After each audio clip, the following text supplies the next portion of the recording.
Mis amigos de internet, siempre San Ramón es un lugar donde es San Ramón es un del Ramón es un tienen razón.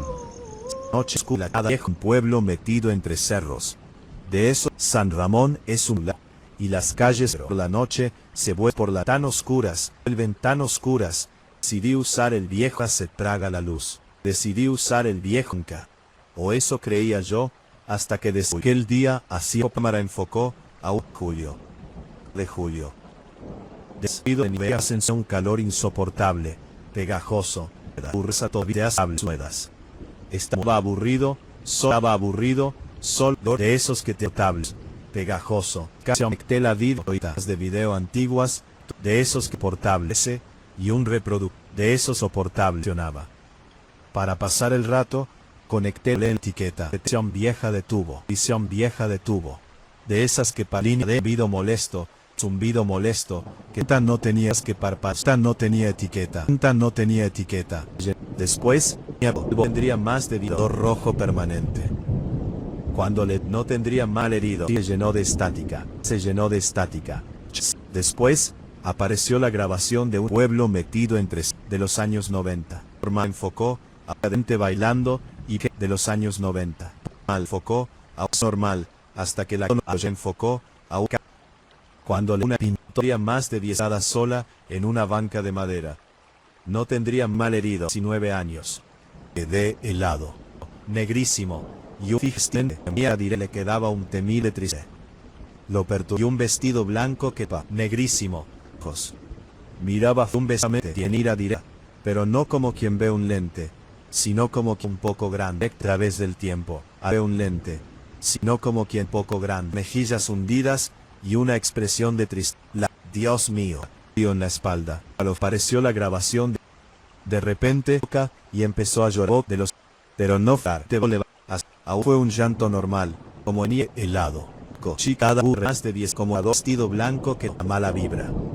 Crujiera con fuerza. La cinta se cortó de un pelado, tan bajita, pero agrió ahí. Quedé helado. Esa vibra. Pero el zumbido esa vibra. A veces, para quitarme esa mala vibra. A fumar un cigarrillo, la vibra. De repente, el aire de la noche llegado a la estática de frillo, ni un grillo, ni un perro. Dios míos. Nada. Dios mío. Lo escuché. Dios mío. Detrás de la pasa. Dios mío. No fue el grito típico de las películas que delimí, pero tímpanos. Apagué la tela rota por el llanto, de pero perfectamente clara. Libra. El aire de la noche se había la estática que era una broma de los vecinos. Chica del pueblo, un grillo, ni un pertando a la estática de la Dios mío, orando por ahí. Rota la propiedad típico de las películas de delimita. Apagué la tela que delimí. Apunté el haz de luz a seca del arroyo. Apenas empezó a hablar, la negrura de los matorrales. Hola, el aire de la noche. Pensé tratando de sonar firme, aunque el corazón se daba unos segundos hora. El ya que son unos segundos. El silencio tardaron unos segundos y penumbra. Mis ojos tardaron unos segundos en acostumbrarse a la aganeaco de terpiedad hasta que la vi. Esa movió. En ese momento, mi ser era grande a la orilla de la el haz de luz chica no se movió. Claro, manchado de sus hombros subían, susando de sonar firme, que sonaba de era una broma de los vecinos, como si estuviera ahí. Cayeron, se ventilando. Me cayeron, estaba de espaldas, que son unos segundos. Me estás asustando. Si necesito. Se me cayeron. Está aquí al lado. Dije, dando un paso. La chica no se movió. Poste de madera de la cerca. La chica apenas lograba cortar, pero empezó a hablar. Que sonaba demasiado cerca. Sentada en una piedra de emergencia. Cayeron. Haz un teléfono o dijo, con voz quebrada. Se me cayeron muy oscuro aquí abajo encuentro. Está muy oscuro aquí abajo. Carlos, por favor. Busque. Está sobre la mano puesta sobre el pecho. Sentada en una piedra. En ese momento, miserable. En San Roche 6 empezó a hablar. Olía a humedad. Dijo a la orilla del Renapodo. Con voz quebrada. Escuchó que sonaba demasiado y me se oyó una piedra grande a la orilla de la mezclada con carne. Dijo, con voz quebrada. Un olor tan denso. Me por una. Escuché un ala oscuro aquí abajo. Taparme la boca, para no estar puesta sobre el estrados. Pesado. La casa de madera de la cerca. Sintiendo un pánico real. En ese momento, mi cerebro a la piedra. Cerebro policía. Con una linterna, agua a la orilla de la linterna, en el suelo. Caí de rodillas. Golpeé. El dolor me nubló con que podría. Escuché. El dolor me nubló. Eran los arrojas. Al levantar taparme la boca, para rotas y desprendía por las mejillas seca. Pesados, como si alguien abriera la linterna hacia el arroyo, sintiendo un pánico real, como si alguien abriera la linterna hacia el arroyo, que hizo piedra, ya no estaba en la piedra. El terna, cerca de alambre de púas, la linterna, otro de mí. De la linterna, media terna, pude verla bien. Eran rápidos corriendo azul. Y su piel, pasos rápidos corriendo sacándome el dolor menú azul. Y tenían sobre heridas mejillas. Manos completamente desprendidas por las mejillas. Pasos rápidos corriendo nodos, pesado y de esta labor absoluta. Con un crujido escarbando la tierra hacia el arroyo de rostro. Notó que resorros prendidas. No tenía ojos. Amorasa, seco, que restas vacías. Verla lámpidos corridos ensordecedor, de los que brotaba encajando la mandíbula de un dedo en le corría por las mejillas, como si hubiera estado encajando la mandíbula. Abrió la loco. Descompración absoluta, como si hubiera estado tenía que resonó en la noche. Y entonces, oso contra la madera, asbugedor, ensordecedor, que abrió mente en el pecho. Abrió y una agonía como si hubiera estado insoportable, que me levanté con soportable, que me levanté corte, que la pantalla de mi celular se estrelló en mis manos. Me levanté como dando ya, con un crujido yendo loco. Abrió la boca, frío rojo, y me apoyó escarbando la tierra. Entré dando un portazo. En su lugar, la madera. Apoyé contra la madera. Hizo sangrar los oídos. Un megonsable. Abrió, me hizo sangrar los oídos. El llanto continuaba. Dando vuelta loco. Casi me levanté con el sonido del metal. Con esas uñas roto el dando frente a la entrada. Había un charco de pando las ventanas de vidrio seco. Y entré dando un portazo. Me tapé las orejas roto del pasillo. Suelo del pasillo. Respirando como rendecoteó físicamente, sangrar los oídos. Pasaron las horas un verme viejos. Poco antes pasaron las horas por completo, a que amaneciera. Pasaron las horas a salir, tiñendo el andosas de marcas de naranja pálido. Esperé otra hora, y salir de marcas de guava, dando vueltas llenas de marcas. Las ventanas estaban llenas de, y las dedos, de sangres joven sin ojos. Usando el sonido del metal el soco. Temblorosas, de agua estancada y fangosa, llena de cabellos. A mi tío Romargos. Buscando a mi tío Román al suelo del pasillo. Me tapé las orejas buscando a mi tío Román. Pasaron las horas respirando como seco. La chica de la región. Le conté todo. Dando un café. Joven sin ojos. De marcas de prendas, dos rasanos temblorosas. Le conté todo. A mi tío Román, le conté todo. Con una expresión de la chica seco. La chica joven sin ojos. Toma que esa maldición. Le conté todo, que casi me revienta los oídos. Con una expresión ya joven si me revienta los ojos. Con una expresión de todo el mundo con más tristeza, que me asustó. Sé que esa maldición con la voz apagada. ¿Quién es un rincón? Ya se había extinguido, susurró. Yo a un rincón me conté todo. Es mucho más sucia, cada y fan. Me llevó a un rincón. La mujer que ahogaba a sus hijos, Boico. La chica fría y oscura. Explicación lógica, explica dentro de la locura. Dentro de la locura. Las uñas rotas, llegó con la cabeza lentamente los ojos. Tiene una expresión, su mirada estaba llena de... No, hijo. No, hijo. La masa pesa maldición.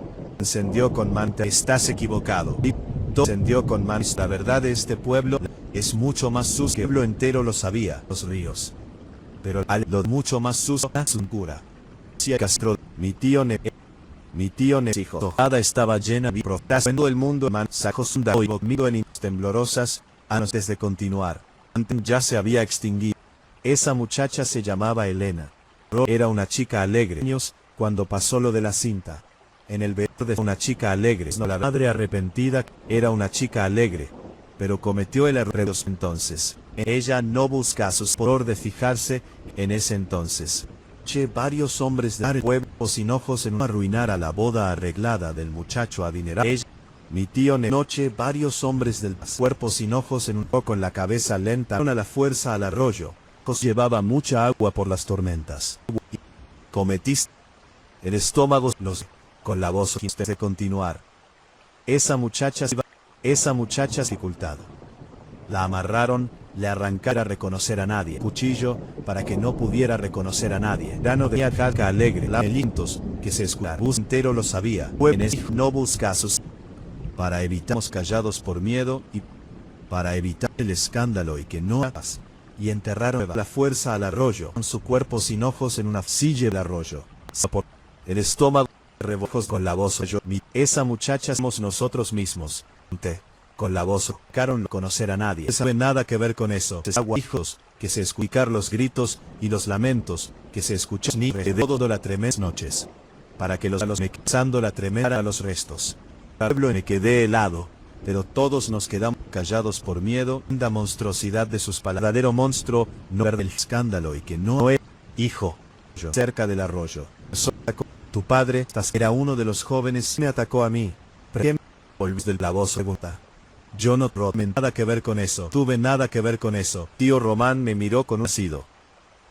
Ahora, que es una compasión que me perdí sangre. Lamentos, que se escuchaba ahora.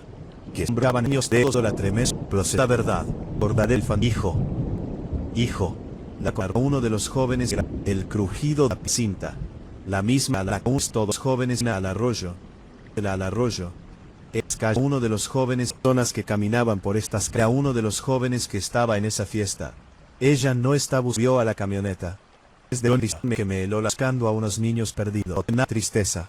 Su lamento, no es... Román me miró con un... y puta cesando. ¿Sabes la verdad? El crujido de voz. Ella no va a parar, hasta cobrar la deuda de sangre. Con el... Giré la cabeza hacia los cerros. Hijo. Giré la cabeza hacia los... Parar. El crujido de una videocámara con la que... A pesar del sol, el crujido la puna... Uno no está buscando... El crujido de piedra seca. Relato número 2. Hay una regla de oro cuando trabajas en la seguridad nocturna de obras en construcción. Nunca preguntes de dónde viene el dinero ni quién es el dueño del terreno. Solo haces tus rondas, firmas la bitácora y rezas para que los ladrones de cable de cobre elijan otra obra esa noche. Llevaba 3 meses en este proyecto. Una futura plaza comercial gigante a las afueras de la ciudad. El lugar era un laberinto de cemento gris, varillas oxidadas que parecían garras saliendo del suelo, y charcos de agua estancada por las lluvias de septiembre. Todo iba bien, hasta que despidieron al turno anterior y me asignaron un nuevo compañero para cubrir las 12 hectáreas del terreno. Su nombre era Javier. Desde el primer día, Javier me dio mala espina. No era el típico guardia retirado o el estudiante que busca unos pesos extra. Tenía unos 35 años, los nudillos destrozados, llenos de cicatrices viejas, y una mirada fija, fría, de esas que no parpadean. Casi no hablaba. Lo único que hacía, durante las 12 horas de turno, era jugar con una navaja automática. abriéndola y cerrándola, con un clic-clac rítmico, que me taladraba los nervios en medio del silencio nocturno. Lo peor es que siempre llevaba un arma de fuego pesada. Una escuadra oculta bajo la chamarra. Algo que está estrictamente prohibido para los guardias privados de bajo presupuesto. El misterio empezó la tercera semana de trabajar juntos. Encontramos rastros extraños en la zona más profunda de la excavación, justo donde los obreros habían empezado a cavar los niveles subterráneos para el estacionamiento. Era una madrugada especialmente húmeda. Caminábamos con nuestras linternas LED, cuyos haces de luz blanca apenas lograban cortar la neblina densa que subía del suelo. De pronto, el olor nos golpeó. Era una mezcla nauseabunda de lodo podrido, azufre y algo dulce, como carne echada a perder. Al apuntar las linternas hacia el fondo del foso, vimos algo que no tenía sentido. Alguien había dibujado una línea perfecta con cal alrededor del pozo de cimentación profunda. Y justo en medio de la excavación, flotando en un charco de agua de lluvia acumulada, había una prenda de ropa. Un vestido largo, de gasa fina, completamente blanco, que se movía lentamente con la corriente del viento, como si tuviera vida propia. Algún pinche vagabundo se metió a bañar, gruñó Javier, escupiendo al suelo. Su voz sonaba áspera, pero noté un ligero titubeo en su tono que me puso en alerta. Ningún vagabundo salta una barda de 3 metros con alambre de púas para dejar un vestido limpio en medio del lodo, Javier. Le contesté, sintiendo un escalofrío incómodo. Decidimos ignorarlo y regresar a la caseta. Pero a partir de esa noche, el ambiente cambió. La atmósfera de la construcción se volvió pesada, como si el aire tuviera más peso. El silencio era total. Ya no se escuchaban los tráilers pasar por la carretera cercana, ni el viento chocar contra las estructuras metálicas. Solo quedaba el clic-clac de la navaja de Javier, y algo más. Un susurro lejano que comenzó a filtrarse por las esquinas del cemento. El verdadero infierno comenzó el viernes.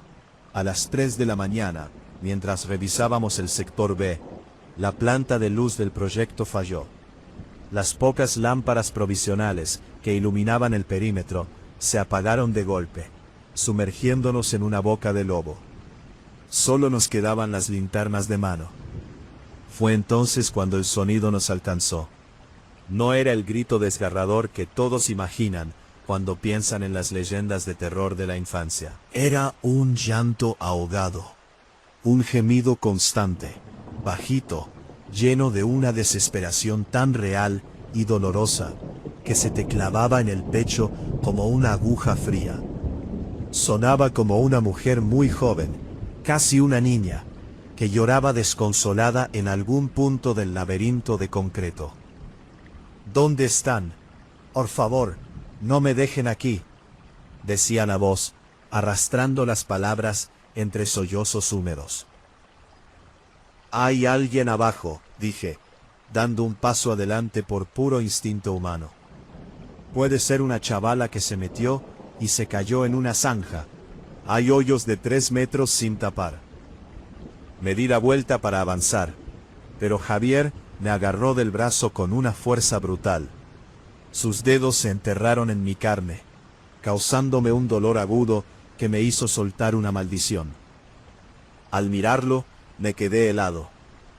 Javier estaba sudando a mareas a pesar del frío de la noche. Tenía la cara pálida y los ojos desorbitados, fijos en la entrada del sótano. Sacó la pistola de su chamarra con la mano temblorosa, cortando cartucho con un sonido metálico que resonó con eco en las paredes desnudas. Tú no te mueves de aquí, pendejo, me sisió al oído. Y por primera vez vi el peligro real que representaba mi compañero. Estaba perdiendo la cabeza.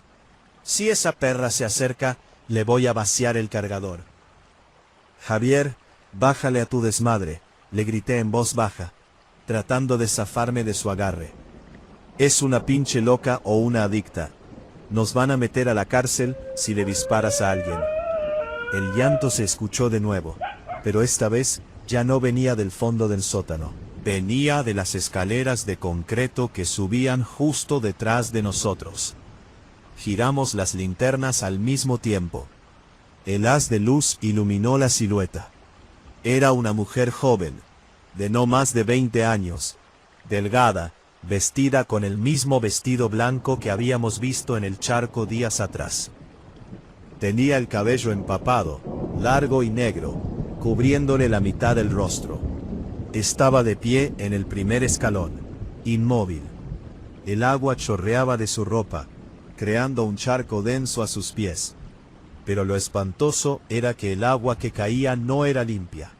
Era un lodo negro y espeso que olía a muerte. Javier no lo pensó.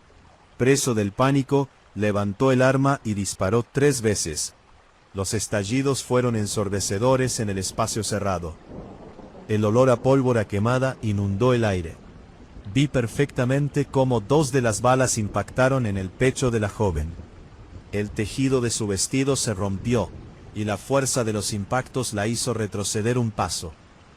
Cualquier persona habría caído muerta al suelo, soltando sangre a borbotones. Ella no. No hubo sangre. Solo un sonido húmedo, como si las balas hubieran golpeado un bloque de lodo seco. La chica levantó la cabeza despacio. Su rostro estaba horriblemente pálido, casi gris, y sus ojos eran 2 esferas completamente blancas, sin pupilas. Abrió la boca de una forma antinatural, desencajando la mandíbula inferior hasta el punto de romper la piel de sus comisuras, de donde empezó a brotar un hilo de líquido negro. Y entonces soltó el lamento. Fue un alarido agudo, vibrante, cargado de una furia animal que nos destrozó los oídos.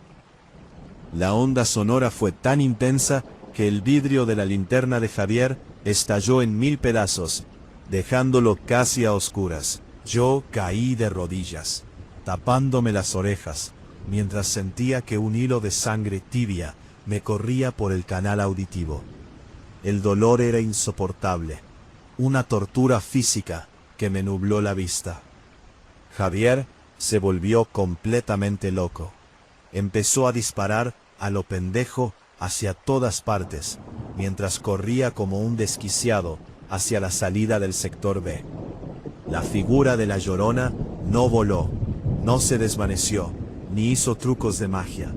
Simplemente empezó a correr detrás de él con una velocidad aterradora, arrastrando los pies descalzos sobre el concreto, con un sonido húmedo y rítmico, como el de un animal cazando a su presa. Aprovechando que la atención de esa cosa estaba sobre Javier, me arrastré hacia un rincón oscuro, detrás de unos bultos de cemento. Me quedé allí, temblando, conteniendo la respiración, escuchando los gritos de terror de mi compañero perderse en la inmensidad de la obra, seguidos por el eco constante de su llanto fantasmal. Unos minutos después, se escuchó un golpe seco, el sonido de metal retorcido, y luego un silencio sepulcral, que duró el resto de la madrugada. No me moví de mi escondite hasta que los primeros rayos del sol iluminaron las varillas de la estructura. Cuando por fin junté el valor para salir, caminé hacia la zona del foso subterráneo, siguiendo las marcas de lodo negro en el suelo. Al llegar al borde de la excavación profunda, miré hacia abajo. Allí estaba Javier. Había caído desde una altura de 4 metros. Tenía las piernas dobladas en ángulos imposibles, y los ojos abiertos, fijos en el cielo, congelados en una expresión de terror absoluto. Pero lo verdaderamente macabro, lo que me hizo dar un paso atrás, con un nudo en la garganta, fue que su propia navaja automática estaba clavada profundamente en su garganta, y sus manos congeladas por el rigor mortis seguían sosteniendo el mango del arma. ¿Se había suicidado o algo lo había obligado a clavarse el metal? Llamé a la policía desde mi celular, con las manos temblando tanto que casi se me cae el aparato. 2 horas después, el lugar estaba lleno de patrullas, peritos criminalistas y ambulancias. Llegó el ingeniero residente de la obra y el dueño de la constructora. Un tipo trajeado de mirada pesada que no parecía sorprendido por la tragedia, sino molesto por el retraso que esto causaría. Me tomaron la declaración en la caseta. Les dije la verdad que a mí me convenía. Que Javier se había puesto paranoico por los ladrones. Que empezó a disparar al aire. Tropezó en la oscuridad y cayó al vacío picándose el cuello por accidente, con su propia navaja. El comandante de la policía, un viejo gordo con cara de haberlo visto todo, asintió sin hacer muchas preguntas. En estos rumbos, una muerte más en una obra no genera muchas averiguaciones, si el dueño paga la fianza rápido. Cuando los camilleros estaban sacando el cuerpo de Javier en una bolsa negra, el comandante se me acercó para devolverme mi bitácora de rondas. Me miró fijamente, con una mezcla de lástima y advertencia. «Tuviste suerte, muchacho», me dijo en voz baja, ofreciéndome un cigarrillo que acepté de inmediato. Ese tal Javier no era ningún guardia de seguridad. Lo investigamos en la base de datos de la Fiscalía mientras veníamos para acá.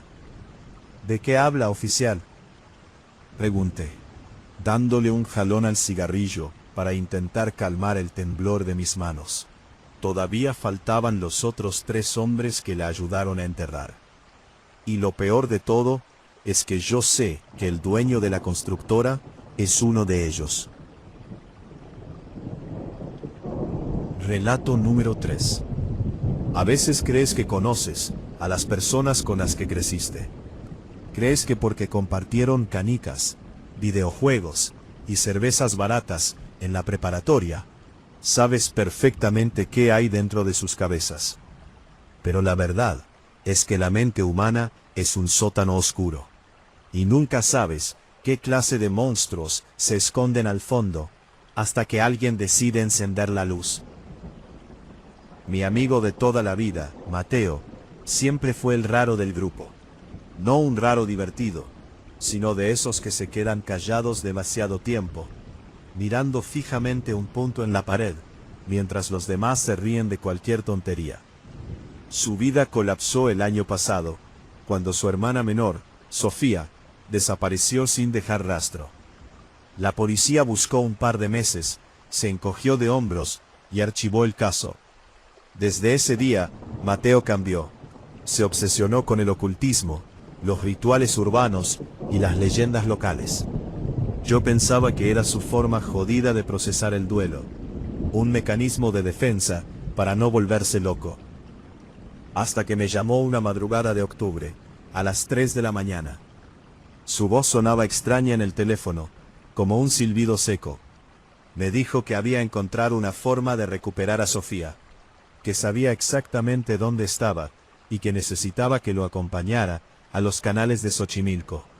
Sí, ese lugar turístico de la Ciudad de México, que de día está lleno de trajineras de colores, música de mariachi y turistas borrachos, pero que de noche se convierte en un laberinto de agua negra, niebla espesa e islas abandonadas que parecen flotar en la nada. «Tienes que venir, cabrón», me rogó Mateo, y escuché un sollozo ahogado que me partió el alma. «Si no voy hoy, ella se va a quedar ahí abajo para siempre. Solo necesito que manejes, mi coche se descompuso». Por puro remordimiento y amistad, acepté. Conduje mi viejo auto por las calles vacías hasta su casa. Cuando Mateo se subió al asiento del copiloto, el ambiente se puso tenso de inmediato. Olía mal, no a sudor, sino a un olor penetrante y rancio, como a tierra mojada mezclada con vinagre. Llevaba una mochila militar enorme entre las piernas, y las manos le temblaban tanto que las metía a la fuerza en los bolsillos de su chamarra. Tenía unas ojeras negrísimas, y los ojos inyectados en sangre, como si llevara una semana sin pegar el ojo. «¿Qué traes ahí, Mateo?», le pregunté, señalando la mochila mientras avanzábamos hacia el sur de la ciudad. «Lo necesario para el intercambio», respondió con una frialdad que me caló los huesos. No volvió a abrir la boca en todo el trayecto. Llegamos a uno de los embarcaderos más apartados, lejos de las zonas turísticas. El agua del canal estaba completamente inmóvil, negra como el chapopote, reflejando la luna llena de una manera distorsionada. La neblina era tan densa que apenas podíamos ver a 3 metros de distancia. Mateo caminó con paso firme hacia una trajinera vieja, sin nombre ni decoraciones, que parecía estar esperándonos. El dueño, un viejo encorvado con la cara surcada de arrugas profundas, ni siquiera nos miró. Mateo le tendió un fajo de billetes arrugados, y el viejo simplemente soltó la cuerda y comenzó a empujar la embarcación con el remo largo de madera, internándose en la oscuridad de los canales. El viaje fue una tortura psicológica. El único sonido era el chapoteo rítmico del agua y la respiración pesada de Mateo. A medida que nos adentrábamos en el laberinto acuático, el frío se volvió insoportable. Un frío húmedo que se te metía por debajo de la ropa y te entumecía los dedos. Las islas artificiales, las chinampas, pasaban a nuestro lado como sombras fantasmales, llenas de árboles secos y maleza alta. De repente, el viejo del remo se detuvo en seco. Apoyó su vara en el fondo del canal, y con una voz que parecía salir de una tumba, dijo: «Hasta aquí llego yo. Si siguen adelante, ya no hay retorno». Mateo no parpadeó. Agarró su mochila, me tomó bruscamente del brazo, y me obligó a bajar con él a una chinampa completamente abandonada. Era una porción de tierra pequeña, cubierta de lodo pegajoso, y árboles cuyas ramas parecían dedos retorcidos, queriendo atrapar el cielo. «Mateo, ya estuvo suave de juegos. Nos van a asaltar o nos vamos a ahogar aquí. Vámonos», le dije, sintiendo una punzada de pánico real en el estómago. Fue entonces cuando el sonido nos golpeó. No vino de lejos. Vino de las raíces mismas del árbol más grande de la isla. ¡Ay de mí! Era un quejido agudo, pero al mismo tiempo sibilante, desgarrador. Una voz extremadamente joven, una niña que parecía estar sufriendo una agonía física indescriptible. El sonido vibró en el aire con tanta fuerza que sentí una presión espantosa en los tímpanos, seguida de un zumbido doloroso. La niebla se abrió despacio a la orilla del canal. Flotando apenas unos centímetros sobre el agua lodosa, apareció ella. Olvídense de la mujer con velo y vestido de novia de las películas coloniales. Lo que estaba ahí era una manifestación de puro dolor y putrefacción. Era una joven de no más de 16 años, envuelta en una mortaja blanca deshilachada y cubierta de algas y lodo verde. Su piel estaba hinchada, amoratada, como la de alguien que ha pasado meses bajo el agua. No tenía ojos. En sus cuencas vacías habitaban pequeños insectos acuáticos que entraban y salían de la carne descompuesta. Su boca estaba abierta en una o estirada al máximo, mostrando unos dientes rotos de los que brotaba un lamento constante que te taladraba el cerebro. Era la Llorona, pero no la leyenda abstracta, sino la tragedia de una vida joven truncada en el agua. El miedo me paralizó por completo. Las piernas no me respondían. Caí de rodillas en el lodo, tiritando de terror, esperando el golpe final. Pero Mateo no se movió. Al contrario, dio un paso al frente con una sonrisa macabra en el rostro. Una sonrisa que nunca antes le había visto. Dejó caer la mochila militar al suelo, la abrió con un cierre estruendoso y sacó lo que había dentro. Mi corazón se detuvo. Sentí que el estómago se me revolvía y tuve que contener las ganas de vomitar. De la mochila sacó el cuerpo inerte de una niña pequeña, envuelto en una sábana blanca manchada de sangre fresca. Reconocí la ropa. Era la hija de nuestra vecina, una niña de 7 años que había desaparecido apenas esa tarde de la unidad habitacional, donde vivíamos. Mateo, ¿qué carajos hiciste?, le grité. La voz se me quebró por el horror absoluto. El verdadero monstruo no era el espectro del canal, era mi amigo. Mateo me miró de reojo, con los ojos desorbitados por la locura. Te lo dije en el coche, imbécil. Para recuperar a Sofía, necesitaba hacer un intercambio. Las leyes del canal son claras. Un alma joven por otra. La Llorona no busca a sus propios hijos. Ella se lleva a los hijos de los demás, porque está maldita y hambrienta de inocencia. Le prometí que le traería carne fresca si me devolvía a mi hermana. El nivel de incomodidad y violencia psicológica en ese momento era insoportable. Estaba atrapado en una isla de lodo, con un asesino psicópata y un demonio prehispánico. Mateo arrastró el cuerpo de la niña hacia la orilla del canal y lo arrojó al agua negra. El cadáver flotó un segundo, antes de que unas manos esqueléticas y verdosas, con uñas largas como navajas, salieran de la profundidad y lo jalaran hacia el fondo, con un sonido seco y burbujeante. La Llorona detuvo su lamento. Miró hacia Mateo, con sus cuencas vacías. El silencio que se apoderó de Xochimilco fue sepulcral, espeso, interrumpido solo por mis sollozos de impotencia. El espectro extendió un brazo hacia el centro del canal. El agua comenzó a agitarse, creando un remolino de lodo, del cual emergió otra figura. Era Sofía, su hermana menor. Llevaba la misma ropa con la que había desaparecido el año pasado. Caminó cojeando hacia la orilla, saliendo del agua como si saliera de un trance profundo. Tenía la mirada perdida, pero estaba viva. Respiraba. Mateo soltó una carcajada histérica, una risa de puro triunfo que resonó de forma espantosa en la noche. Corrió hacia la orilla y abrazó a su hermana con desesperación, hundiéndose con ella en el lodo. Lo logré.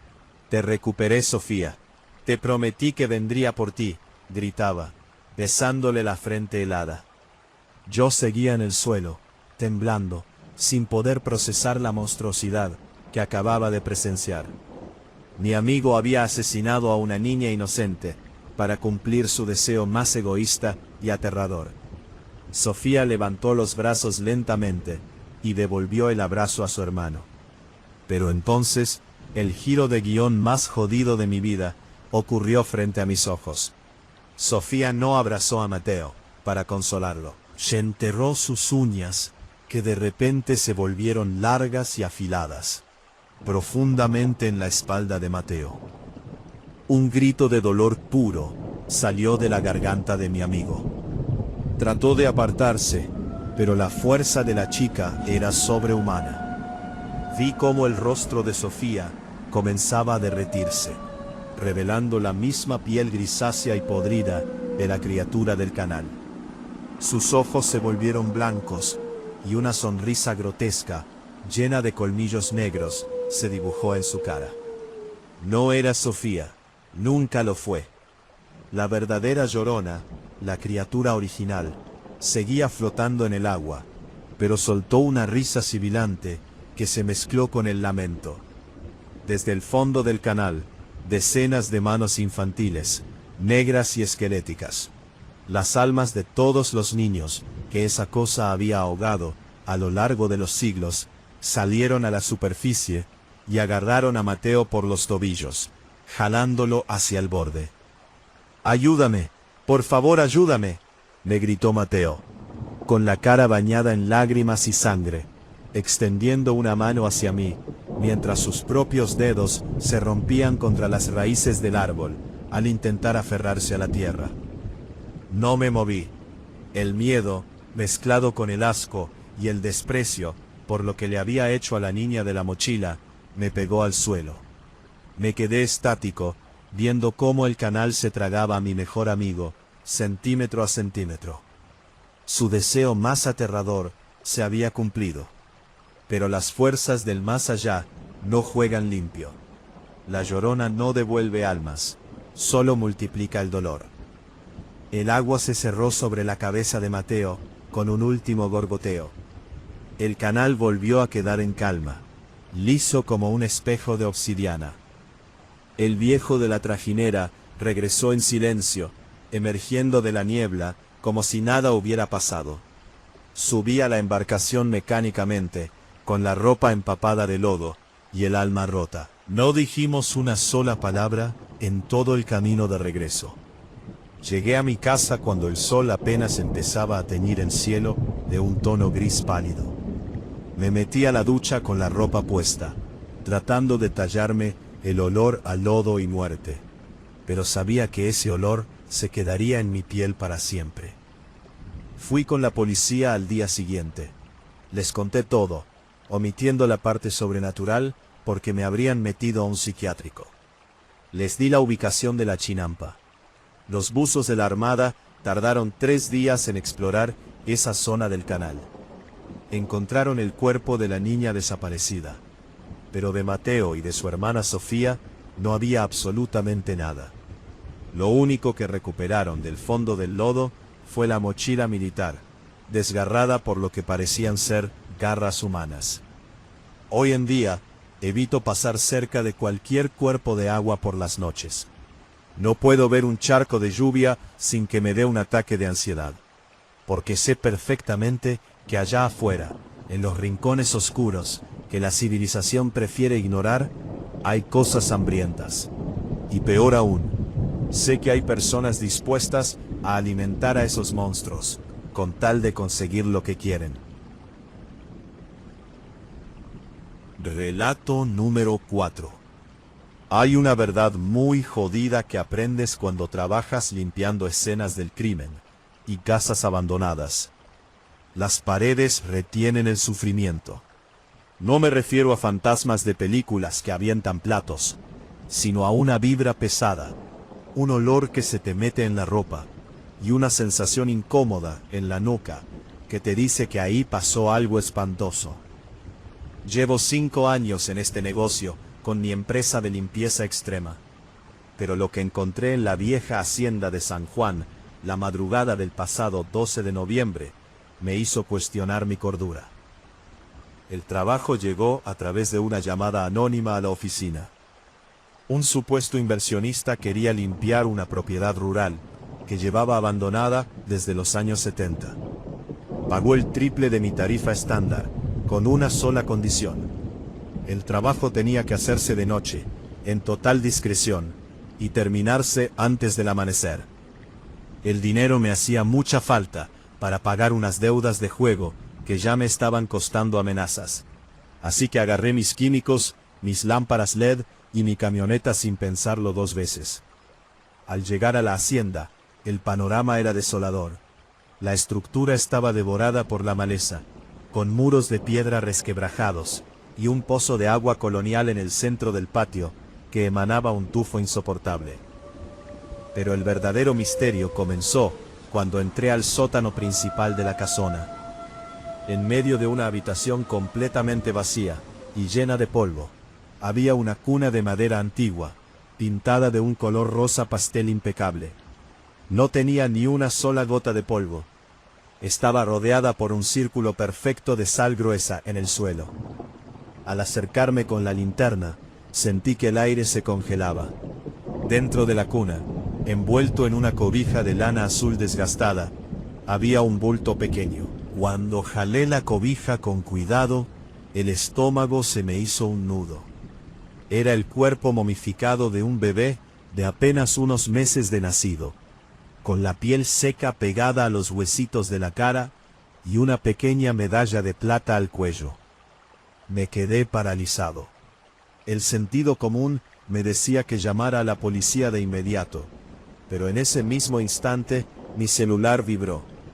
Era un mensaje de texto del número Anónimos. Ya sabemos que estás ahí. Si llamas a alguien, la deuda de juego se cobra con tu vida esta misma noche. Entierra al niño en el pozo del patio y limpia el sótano. El desarrollo de las siguientes 2 horas fue una tortura psicológica insoportable. Atrapado entre el miedo a unos criminales reales y el horror de tener que profanar los restos de un recién nacido, decidí acatar las órdenes. Agarré el bulto envuelto en la cobija azul, sintiendo el peso extrañamente ligero del pequeño cuerpo contra mi pecho. Una sensación de incomodidad absoluta me recorría el cuerpo. Sentía que estaba cometiendo el acto más sagrado y violento de mi vida. Mientras caminaba hacia el patio bajo la luz de la luna llena, el ambiente cambió por completo. La noche se volvió tan silenciosa que podía escuchar el golpeteo de mis propios dientes por el frío. Entonces, una neblina densa, blanca y con un olor penetrante a agua estancada y azufre, comenzó a brotar del pozo colonial, inundando el suelo como si fuera una alfombra de humo. Y ahí fue cuando escuché el lamento. No fue el grito lejano de las leyendas coloniales. Fue un sollozo húmedo, ahogado, el llanto de una mujer extremadamente joven, casi una adolescente, que salía directamente desde el fondo del pozo de piedra. «¿Dónde está? Devuélvemelo. Tiene frío», susurraba la voz, arrastrando las palabras con una agonía tan real, que sentí una presión espantosa en los tímpanos, seguida de un zumbido doloroso. Tratando de mantener la calma, caminé hacia el brocal del pozo, con las manos temblando. Apunté mi linterna LED hacia el fondo del pozo. El haz de luz cortó la neblina y me mostró una escena de puro terror físico. A mitad de la estructura de piedra, aferrada a las paredes húmedas, con unas manos de dedos largos y uñas completamente rotas y ensangrentadas, estaba ella. Era una joven de no más de 18 años, vestida con un camisón blanco deshilachado y cubierto de lodo negro. Su piel era grisácea, hinchada por la humedad, y de sus cuencas oculares vacías brotaban hilos de agua lodosa que le corrían por las mejillas. Su mandíbula inferior estaba desencajada, estirada al máximo en una mueca grotesca de sufrimiento eterno. Era la Llorona. Al ver el bulto azul en mis brazos, la criatura soltó un alarido agudo y vibrante que destrozó el vidrio de mi linterna LED, dejándome casi a oscuras. La onda sonora me golpeó con tanta fuerza física en el pecho que me hizo caer de espaldas contra el suelo de tierra, soltando el cuerpo del bebé. Sentí un hilo de sangre tibia correr por mi oreja izquierda. El dolor era una tortura. El espectro no voló. Salió del pozo arrastrándose de una manera espantosa, como un animal herido, haciendo sonar sus articulaciones con crujidos secos sobre las piedras del patio. Se abalanzó sobre el bulto azul, lo abrazó contra su pecho podrido, y comenzó a mecerlo mientras emitía un tarareo sibilante e incómodo, que me helaba la sangre. Aprovechando que la criatura estaba distraída con el cuerpo, me levanté del suelo como pude, ignorando el dolor de mi cabeza, y corrí hacia mi camioneta. Subí, pasé los seguros, arranqué el motor, y salí de esa maldita hacienda quemando llanta, jurando que jamás volvería a aceptar un trabajo a ciegas. Pasé los siguientes 2 días encerrado en mi departamento, temblando, saltando ante cualquier ruido y tomando pastillas para dormir que apenas lograban borrar la imagen de la mujer sin ojos en el patio. Pero el giro de guión más jodido de mi vida ocurrió el lunes por la mañana. Estaba viendo el noticiero local en la televisión, mientras tomaba un café para calmar los nervios, cuando una noticia de última hora me hizo congelarme por completo. La pantalla mostró la fotografía de una joven sonriente, de cabello largo y negro, junto al titular: «Capturan a peligrosa secta implicada en sacrificios humanos y extorsión». El reportero comenzó a hablar con voz seria. La policía ministerial detuvo esta madrugada a una red de extorsionadores y prestamistas ilegales que operaba en la hacienda abandonada de San Juan. Según las investigaciones, el líder de la banda utilizaba la propiedad para asesinar a sus víctimas de deudas de juego. El modus operandi consistía en atraer a los deudores bajo el engaño de trabajos de limpieza extrema, para luego culparlos del homicidio de un menor utilizando un cuerpo momificado que la secta mantenía resguardado en el sótano, como parte de sus rituales de santería. La policía confirmó que el cuerpo del bebé pertenecía a un infante fallecido por causas naturales en 1974, cuyo ataúd había sido profanado de un cementerio cercano hace meses, para montar la escena del crimen y obligar a los deudores a pagar bajo extorsión psicológica. Me quedé con la taza de café suspendida en el aire.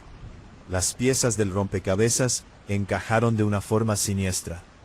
No había ninguna deuda de juego que me fuera a costar la vida esa noche por parte de los matones. Todo el trabajo de limpieza y el mensaje anónimo eran una trampa de la secta para sembrar mis huellas dactilares y mi ADN en el cuerpo del bebé, convirtiéndome en el chivo expiatorio perfecto de sus crímenes, si las autoridades llegaban a registrar el lugar.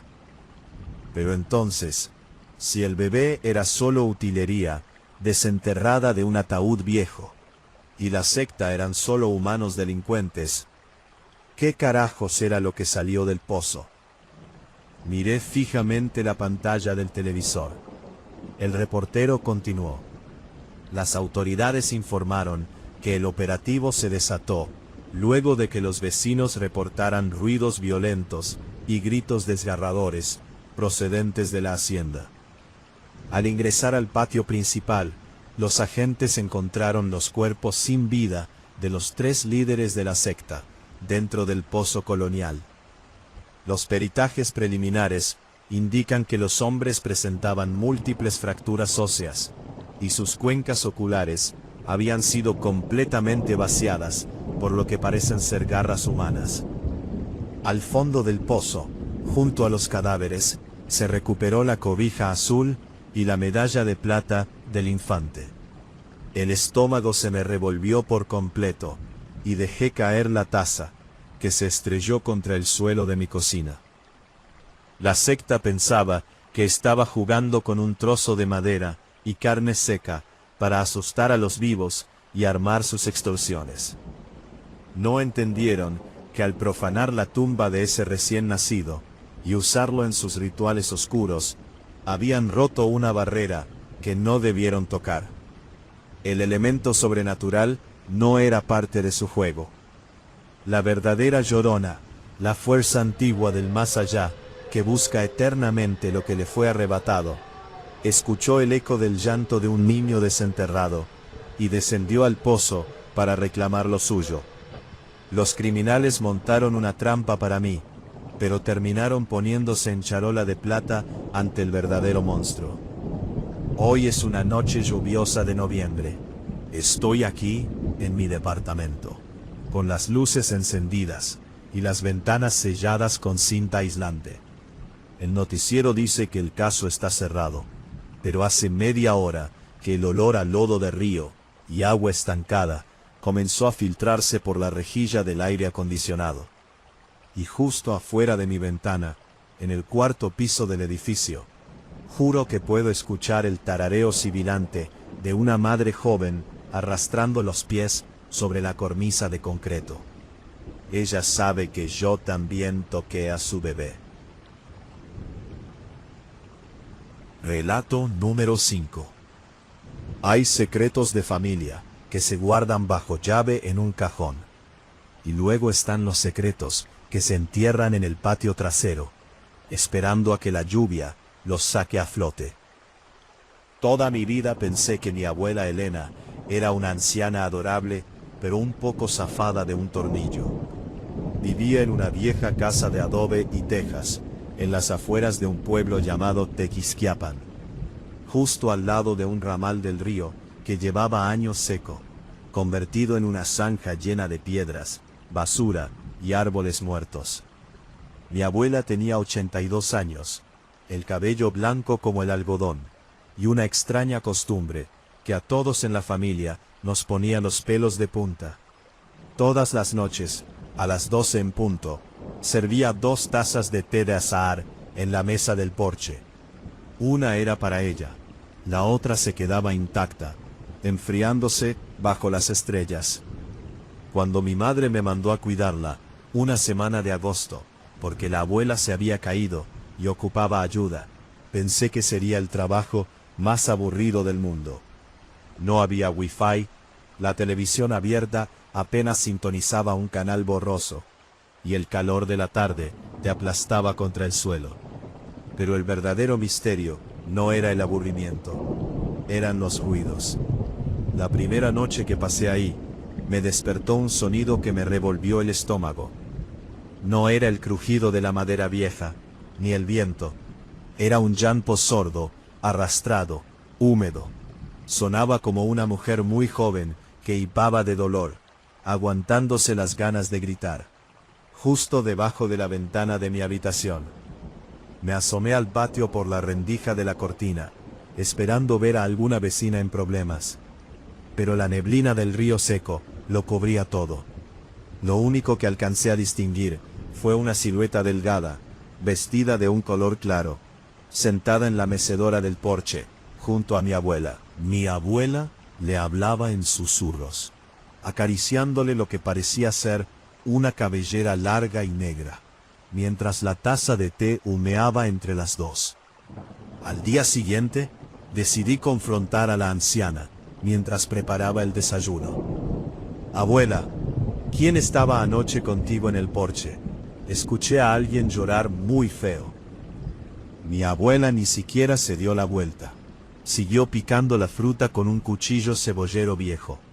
Pero el ritmo de sus manos se volvió extrañamente lento. El filo de metal chocaba contra la tabla de madera, con un golpe seco e incómodo. Toc, toc, toc. Es solo mi amiga, hijo, dijo con una voz plana, demasiado tranquila. Viene de vez en cuando a desahogarse. La vida fue muy injusta con ella cuando era joven. No le hagas caso, es tímida. Si te la encuentras, no la mires a los ojos. A la gente no le gusta que la vean cuando tiene el rostro deshecho por la pena. Esa respuesta me dejó el cuerpo frío. La tensión en la casa comenzó a crecer a medida que pasaban los días. El ambiente se volvió pesado, pegajoso. Ya no era solo el llanto de medianoche, era el olor. La casa empezó a oler a agua estancada, a lodo de río y a ropa húmeda que lleva semanas encerrada en un baúl. Las plantas del porche amanecían marchitas, cubiertas de una escarcha grisácea, a pesar del calor del verano. El viernes por la noche, las cosas se salieron de control. A eso de las 11, empezó una tormenta eléctrica de esas que parecen romper el cielo. El viento soplaba con tanta furia que las ventanas de la casa vibraban con violencia. La luz se cortó de golpe, sumergiéndonos en una oscuridad absoluta. Encendí la linterna de mi celular y fui a buscar a mi abuela a su recámara, para asegurarme de que estuviera bien. La cama estaba vacía. Las sábanas estaban revueltas y húmedas, como si alguien hubiera vaciado un balde de agua sobre ellas. Abuela, llamé, sintiendo un nudo de terror apretándome la garganta. Un relámpago iluminó el pasillo a través del traraluz, y en ese milisegundo de luz blanca, la vi. Mi abuela estaba parada al final del corredor, junto a la puerta que daba al porche. Pero no estaba sola. A su lado, agarrándola del brazo, con unos dedos largos, grisáceos y con las uñas completamente carcomidas, estaba la silueta del vestido claro. El llanto comenzó, pero esta vez no fue un susurro, fue un quejido agudo, ensordecedor, que vibró en las paredes de adobe. Era la voz de una chica casi adolescente, rota por una agonía tan real y monstruosa, que sentí un dolor físico detrás de los ojos. El sonido me obligó a tirar el celular y taparme las orejas con las manos, cayendo de rodillas en el suelo del pasillo. «Ya basta, déjala en paz», bebé a gritar, ciego de pánico, pensando que esa criatura sobrenatural, la Llorona de la que tanto hablan las leyendas, estaba atacando a mi abuela. Saqué fuerzas de donde no tenía, agarré un bastón de metal que mi abuela usaba para caminar, y corrí hacia ellas en medio de la penumbra. Avancé con el bastón en alto, dispuesto a golpear a lo que fuera que estuviera amenazando a mi familia. El olor a putrefacción y lodo era tan denso que me dio una arcada violenta.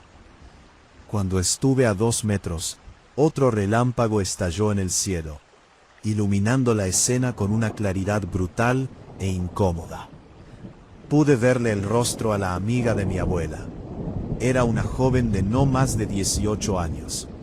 Tenía la piel azulada, hinchada por el agua, y de sus ojos cerrados brotaban hilos de lodo negro que le manchaban las mejillas. Su boca estaba torcida en una mueca de sufrimiento eterno. Pero lo que me congeló la sangre, lo que me hizo detener el golpe en el aire, fue la reacción de mi abuela. Mi abuela Elena no estaba asustada. Me miró con una furia salvaje que jamás le había visto en sus ojos de anciana. Con una fuerza sobrehumana para su edad, me arrebató el bastón de metal y me soltó un golpe tremendo en la cara. El impacto me rompió el labio y me mandó directo al suelo, zumbándome en los oídos. La boca se me llenó del sabor metálico de la sangre. Me quedé tirado en el piso, escupiendo y temblando, mirando hacia arriba sin poder creer lo que estaba pasando. Mi propia abuela me había agredido para defender al espectro. «No le pegues, a ella no la tocas, maldito muchacho ratero», me gritó mi abuela, con la voz ronca desencajada por una rabia demente. La Llorona se agachó lentamente hacia mí. Su cabello largo, goteando agua bendita o podrida, me rozó la frente. Abrió la boca, mostrando unos dientes rotos, y soltó un susurro sibilante que se me clavó en la memoria. «Tú te pareces a él, hueles a él». «No, mi niña, él no es», intervino mi abuela, acariciando la espalda húmeda del fantasma, calmándola como si fuera un animal herido. «Este es mi nieto, el hijo de mi niña. Él no sabe nada. Vete al río antes de que aclare. Yo me encargo de limpiar esto». El espectro soltó un último suspiro que apagó la poca calidez que quedaba en la habitación, y con pasos lentos y arrastrados se desvaneció en la neblina del porche, dejando un rastro de lodo negro y agua estancada en las baldosas. Me quedé en el suelo hasta que amaneció, temblando de frío y dolor, con el labio hinchado y el alma rota. Mi abuela se sentó en su mecedora, inmóvil, mirando la taza de té vacía de su amiga. Cuando los primeros rayos de sol entraron por la puerta, la anciana suspiró, dejó el bastón a un lado y me miró con una tristeza tan profunda que me dio más miedo que el propio fantasma. «Límpiate la boca, hijo. Te voy a contar una historia que tu madre nunca tuvo el valor de escuchar», dijo, con la voz apagada. Me levanté despacio, limpiándome la sangre seca de la barbilla, y me senté a la mesa, frente a ella. «Todo el mundo en el pueblo habla de la Llorona», empezó mi abuela, mirando hacia el río seco. «Dicen que es una mujer mala, que ahogó a sus hijos en el río por el amor de un hombre, y que ahora vaga, parando su culpa. Eso es lo que los hombres del pueblo quieren que la gente crea. Es la mentira que inventaron para dormir tranquilos por las noches». La abuela apretó los puños arrugados sobre la mesa. «Esa muchacha que viste se llamaba Rosa. En 1960 era la chica más bonita de estos rumbos, mi mejor amiga de la infancia. Pero llamó la atención de mi hermano mayor, tu tío abuelo Alfonso. Alfonso era un tipo violento, de esos que creen que las mujeres son animales de corral. Rosa lo rechazó una y otra vez. Una noche de tormenta, como la de ayer, Alfonso y 2 de sus amigos borrachos la arrastraron hasta el río, que en ese tiempo venía crecido. La violaron entre los 3 aquí atrás, en la orilla. Y para que no hablara, Alfonso la metió al agua y la sostuvo del cuello hasta que dejó de moverse. Sentí un vacío horrible en el estómago. El verdadero monstruo de la historia llevaba mi propia sangre. «Yo los vi, hijo», confesó mi abuela, y una lágrima corrió por sus arrugas. «Estaba escondida entre los matorrales. Tuve miedo y no dije nada. El pueblo entero ayudó a tapar la porquería, porque mi familia tenía dinero. Dijeron que Rosa se había vuelto loca, y se había suicidado tirándose al río, por un desamor. De ahí nació el mito. Nosotros mismos inventamos que gritaba por sus hijos, para ocultar que el grito real era de pura justicia. ¿Y por qué viene contigo, abuela?, pregunté, con la voz rota. ¿Por qué eres su amiga? Mi abuela sonrió de una manera espeluznante. Una mueca fría que me hizo dar un paso atrás. Porque yo le pedí perdón, hijo. Y le hice una promesa, la noche que su alma regresó del agua, por primera vez. Le prometí que si no me hacía daño a mí, yo le entregaría a los culpables, uno por uno. El giro de guión me golpeó como un balde de agua helada. La cordura se me escapó por completo, en ese segundo. Susurré, con el corazón latiéndome en la garganta. Tu tío abuelo Alfonso no murió de un infarto en los años 80, como dice el acta de defunción, dijo la abuela, clavándome una mirada gélida. Yo lo emborraché en este mismo porche, le puse somníferos en su té y lo arrastré hasta la zanja del río. Rosa lo estaba esperando ahí abajo. Escuché cómo le rompía los huesos uno a uno, mientras él suplicaba. Lo mismo pasó con los otros dos hombres. Yo se los entregué en bandeja de plata. Somos amigas, hijo. Ella limpia la culpa de este pueblo, y yo limpio la culpa de mi sangre. Me levanté de la silla de golpe, tirándola al suelo. Miré a mi abuela como lo que realmente era, la cómplice de un espíritu vengativo. Una mujer que había entregado a su propia familia a las garras del más allá. Y ahora, continuó la anciana, levantándose despacio y agarrando de nuevo el cuchillo cebollero con mano firme. Rosa me dijo anoche que la sangre de Alfonso todavía corre por esta familia. Que el castigo no salda la deuda si la estirpe del asesino sigue viva. Tu madre no quiso venir a cuidarme, porque sabe perfectamente lo que hay en el río. Por eso te mandó a ti. El horror absoluto me invadió. Di 3 pasos hacia atrás, saliendo al porche en pánico, mientras mi abuela avanzaba hacia mí, con el filo brillando bajo la luz del día. Al mirar hacia la zanja del río seco, juro que vi la silueta del vestido claro agitarse entre los matorrales, esperando a que cayera la noche para terminar el trabajo. No lo pensé 2 veces. Corrí hacia mi coche, arranqué derrapando en la tierra y salí de ese maldito pueblo a toda velocidad. Relato número 6. La mayoría de las personas le tienen miedo a los cementerios o a las casas abandonadas. Pero el lugar más aterrador del mundo es la mente de alguien a quien amas y que ha perdido por completo el contacto con la realidad. Mi hermana menor, Camila, siempre fue una chica brillante, pero al cumplir los 20 años, su cerebro simplemente se rompió. Los psiquiatras le diagnosticaron esquizofrenia paranoide con brotes psicóticos severos. Pasó de ser una estudiante universitaria alegre a convertirse en una extraña que pasaba los días encerrada en su habitación, descalza, con la mirada perdida y hablando sola, en un idioma que nadie lograba entender. Mis padres no pudieron con el paquete y se mudaron al norte, dejándome a mí, su hermano mayor, toda la responsabilidad de cuidarla, en nuestra vieja casa familiar, una propiedad enorme y descuidada, cerca de unos canales de riego abandonados a las afueras de la ciudad. El verdadero misterio comenzó una noche de tormenta, cuando encontré el diario de dibujos de Camila bajo su colchón. No eran garabatos normales. Eran páginas y páginas cubiertas de trazos negros y violentos, que mostraban la silueta de una mujer sin rostro, vestida con un camisón largo, flotando sobre un charco de lodo. Lo perturbador no eran los dibujos en sí, sino las notas que Camila escribía en los márgenes, con una caligrafía diminuta y apretada.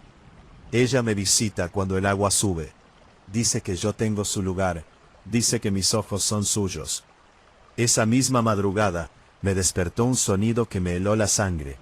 Venía del baño del pasillo. Era un goteo constante, pero cuando me acerqué a la puerta, escuché un hilito de voz que tarareaba una melodía infantil, interrumpida por sollozos secos y ahogados. Abrí la puerta de golpe. Camila estaba sentada dentro de la tina vacía. Estaba completamente desnuda, tiritando de frío, y tenía las manos cubiertas de tierra húmeda.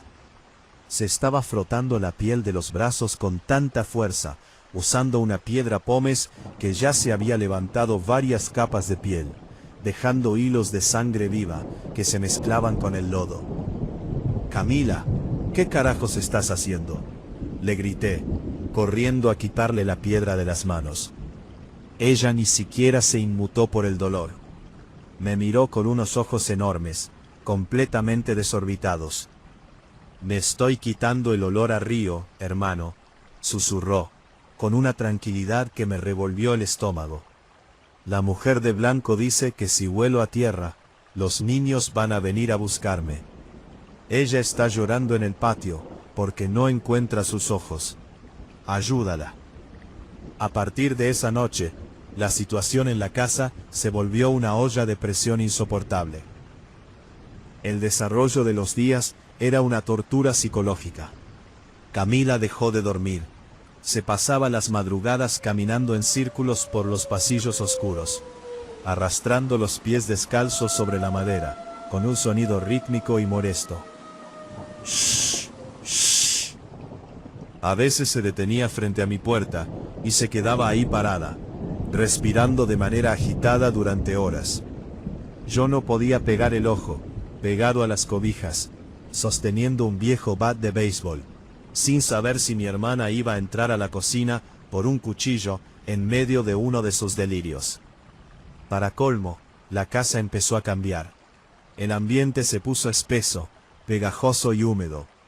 Un olor insoportable a agua estancada, a vegetación podrida y a humedad de sótano se coló por las tuberías y las rendijas de las paredes. Las esquinas de los techos comenzaron a llenarse de manchas negras de moho que crecían a una velocidad anormal, goteando un líquido oscuro que arruinaba los muebles. El colapso total ocurrió el jueves a las 3 de la mañana. Me despertó un grito ensordecedor que no parecía humano. Era un lamento agudo, sibilante, cargado de una agonía y una rabia tan profundas que me hicieron saltar de la cama con el corazón en la garganta. ¡Ay de mí! Mis ojos. Retumbaba en toda la propiedad, haciendo vibrar los cristales de las ventanas. Pensé que Camila estaba teniendo el peor brote psicótico de su vida. Agarré la linterna y corrí hacia su habitación. La puerta estaba abierta de par en par. La cama estaba vacía, pero las sábanas estaban empapadas de un agua lodosa y negra. Seguí el rastro de pisadas húmedas por el pasillo, directo hacia la puerta trasera que daba al jardín y a los canales de riego secos. Salí a la intemperie. La noche era una boca de lobo, envuelta en una neblina densa, que apenas me dejaba ver mis propios pies. Caminé con la linterna temblando en mi mano, esquivando las ramas secas, guiado por el sonido de los llantos, que ahora sonaban más cerca, flotando sobre la zanja del canal. Entonces las vi, justo al borde del foso de concreto.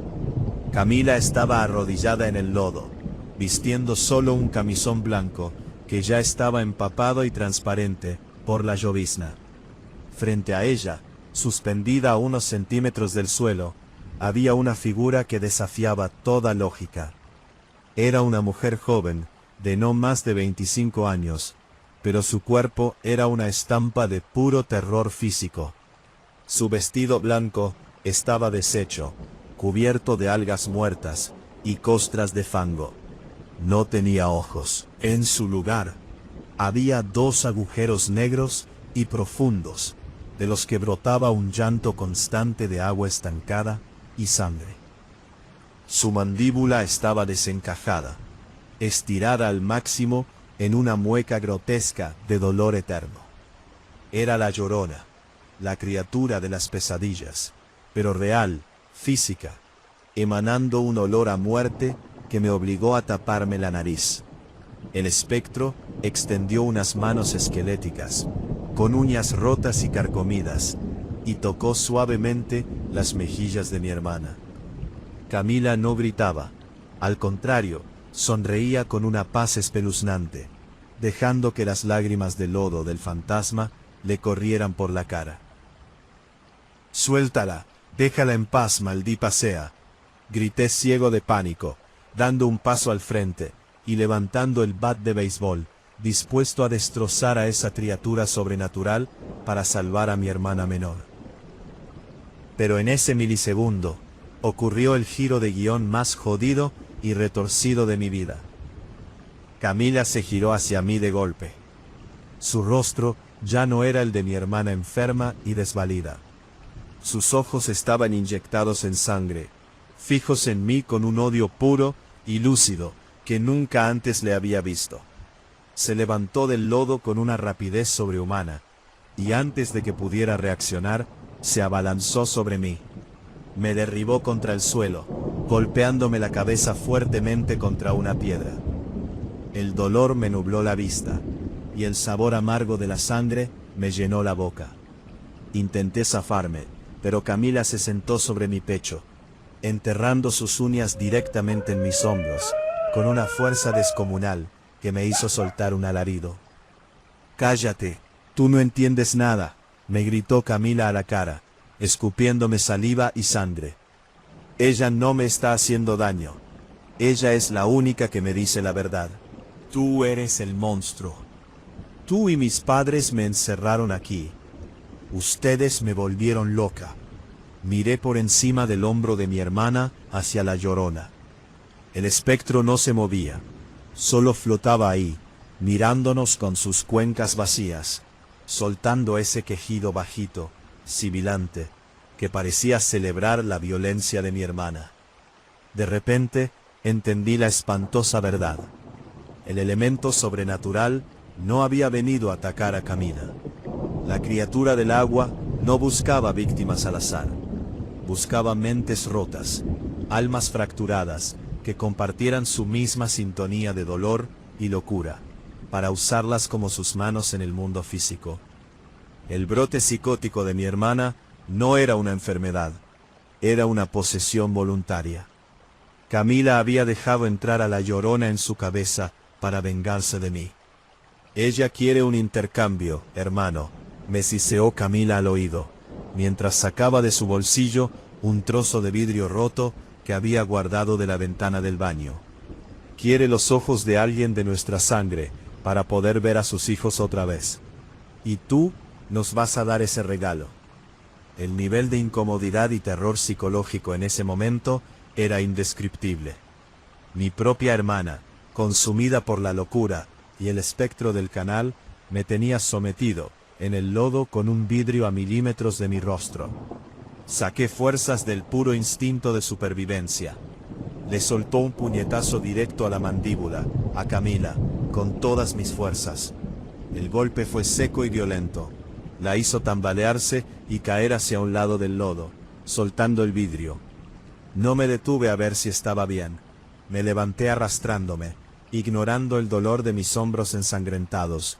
Agarré el bat de béisbol y corrí como un desquiciado de regreso a la casa. Sentía el lamento de la Llorona y las risas histéricas de mi hermana persiguiéndome a través de la neblina.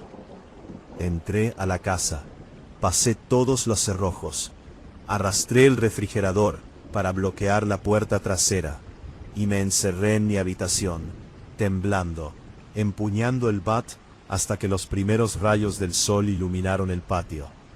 El llanto y las risas cesaron justo al amanecer. Cuando por fin junté el valor para salir a revisar, con la luz del día, el jardín estaba desierto. Fui hacia el borde del canal de riego. Lo único que encontré en el lodo fueron las pisadas descalzas de Camila, que se adentraban directamente hacia el fondo de la zanja. Y luego desaparecían por completo, como si se hubiera desvanecido en el aire o bajo la tierra seca. Llamé a la policía y reporté la desaparición de mi hermana. Les mostré sus diarios y les hablé de sus brotes psicóticos para justificar su huida. Los rescatistas buscaron por los canales durante días, pero no encontraron rastro de ella, ni ropa, ni cuerpo. Para las autoridades, Camila es solo otra estadística. Una chica con problemas mentales severos que escapó en medio de una crisis. Pero yo sé la verdad. Sé que Camila sigue ahí afuera. Todas las noches, exactamente a las 3 de la mañana, el olor a lodo podrido regresa a los pasillos de esta casa vacía.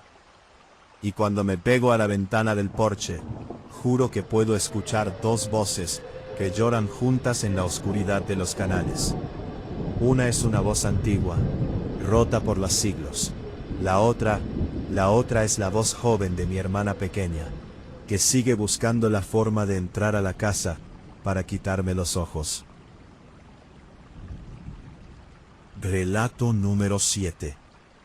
Hay una gran diferencia entre perderse en la carretera y que la carretera decida perderte a ti.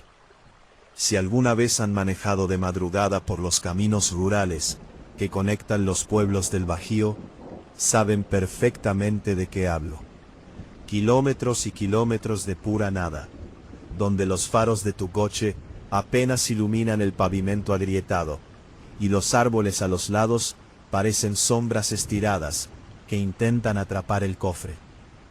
Eran las 2:30 de la mañana de un martes de noviembre. Yo manejaba mi viejo sedán regresando de un viaje de trabajo.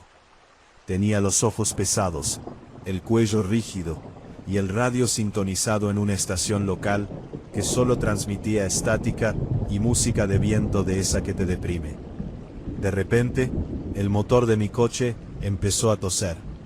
El tablero parpadeó 3 veces y la aguja de la temperatura se fue al piso. El auto se apagó por completo y me deslicé por pura inercia hasta el acotamiento de terracería.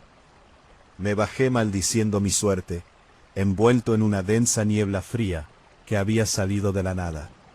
Saqué mi celular para buscar señal, pero la pantalla marcaba sin servicio. Al iluminar el camino con la linterna del teléfono, el misterio me golpeó en la cara. A un costado de la carretera no había un campo de cultivo o una cerca normal. Había una parada de autobús colonial, hecha de piedra vieja, y justo al lado, un enorme espejo empotrado en el muro de roca. Un espejo impecable sin una sola grieta, que reflejaba la carretera vacía con una nitidez que daba escalofríos. Lo perturbador es que en esa zona no había ninguna ruta de transporte público desde hacía décadas. Estaba completamente solo, atrapado en un punto muerto del mapa. El desarrollo de la siguiente hora se convirtió en una tortura psicológica. Decidí sentarme en la banca de piedra a esperar a que pasara algún tráiler. La niebla se volvió tan espesa y pegajosa que comenzó a humedecer mi ropa. El silencio era absoluto.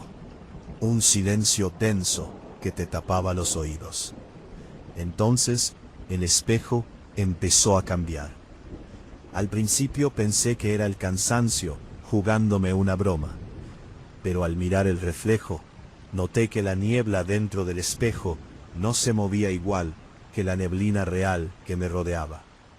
En el cristal, la carretera se veía seca, iluminada por una luz de luna irreal, y en el fondo del reflejo comenzó a aparecer una silueta caminando lentamente. Me giré de golpe para mirar la carretera real. Pura oscuridad. No había nadie. Volví a mirar el espejo. La silueta estaba más cerca. Era una mujer muy joven, de no más de 20 años, vestida con un camisón blanco que arrastraba por el pavimento. Tenía el cabello largo, negrísimo y empapado, pegado a la cara. Avanzaba con pasos erráticos, arrastrando los pies descalzos sobre el asfalto. El sonido comenzó a filtrarse, no del exterior, sino desde el interior del maldito cristal. Un sonido húmedo, como si alguien caminara sobre charcos de lodo dentro de la piedra. ¡Ay de mí! Un quejido agudo, sibilante, atravesó el vidrio. Era una voz rota por una agonía física insoportable, el lamento de la llorona, pero contenido dentro de un marco de madera vieja. El pánico me paralizó las piernas. Quise correr hacia mi coche, pero mi cuerpo no respondía. En el reflejo, la joven ya estaba a 3 metros de la parada de autobús.